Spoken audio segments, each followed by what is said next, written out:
Let's go pick up our people. Yeah, I'm telling you, I'm so excited, guys. I am like so excited. We're gonna bring our boy home. We got a big future ahead of us. How you doing, mijo?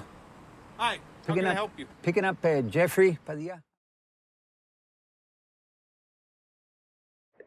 To build a life is so challenging in itself, but to build one after prison is a challenge to so many beyond comprehension. 17 years behind bars and having to come out and reconnect with your daughter, build a new business, um, regain the trust of those that you love and care for.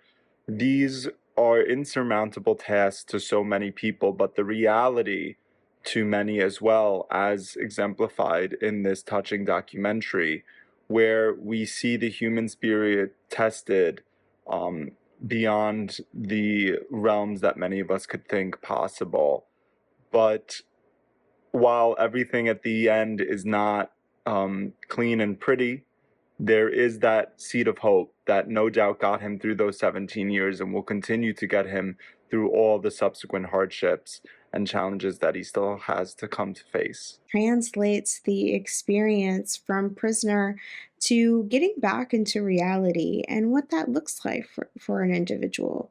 We get to see that the system isn't necessarily set up for success, and that people often who follow into this world, it's very hard to get out of this world. And through this gentleman's eyes, we get to see his journey from day one of leaving the place of imprisonment and this, months and year-long journey after the fact of this experience. We get to see not only how the media and the townspeople look at him, but his relationship with his family members, what it's like to get back into dating. What's really nice, I think, one of the most memorable moments is in the beginning of the film. We actually have him break down into tears, and this is a car filled with men, and rather than having this sense of toughen up, it sort of humanizes. And I think that's really what this documentary is ultimately about.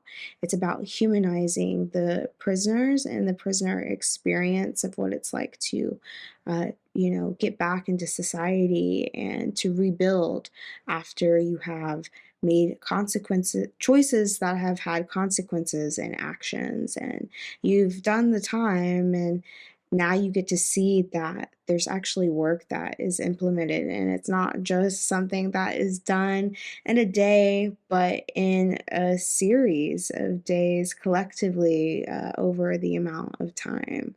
And so we get to see this journey. It was so moving, sometimes bringing me to tears. I was on the edge of my seat the whole film, wondering how Jeffrey would do after being released, given that the stats presented were pretty bleak. The timeline was very helpful to get a sense of the huge scope of this doc. I love the pace of the interviews, allowing people a real chance to speak their minds and hearts. The friends, family members, professionals, and Jeffrey himself were so honest in the interviews.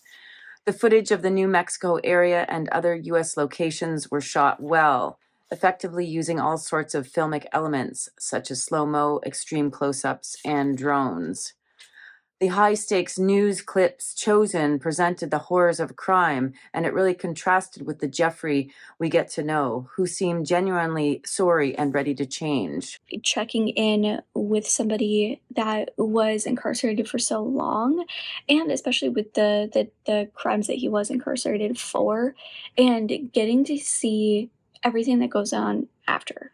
Like, I think that it's one of the things that is least reported on in a personal way like this, where it's a documentary. I feel like we get a lot of statistics that just get thrown at us as, a society, as a population, about what happens after people are released from prison, about the return rate, all of these things. I thought it was really, really fascinating. And especially when you had it be like such a family kind of legacy, and you were so engrossed in it, your whole family was engrossed in it, that breaking out of that as an entire family, like breaking out of that, breaking away from that, turning your life around is incredibly difficult, incredibly challenging, but also just it's an incredible feat to have overcome, and especially with all of the challenges that they will face. With it's not just re-entering society; it's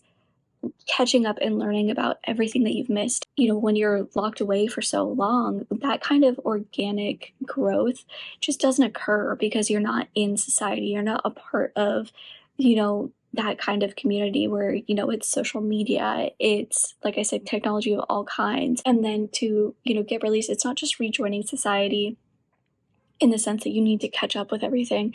It's trying to find a job with all the struggles that you're going to face with securing employment. It's, you know, not just having to battle and fight with, staying on the kind of straight and narrow and maybe cutting people out of your life that are a bad influence or that you could get into trouble with and things like that.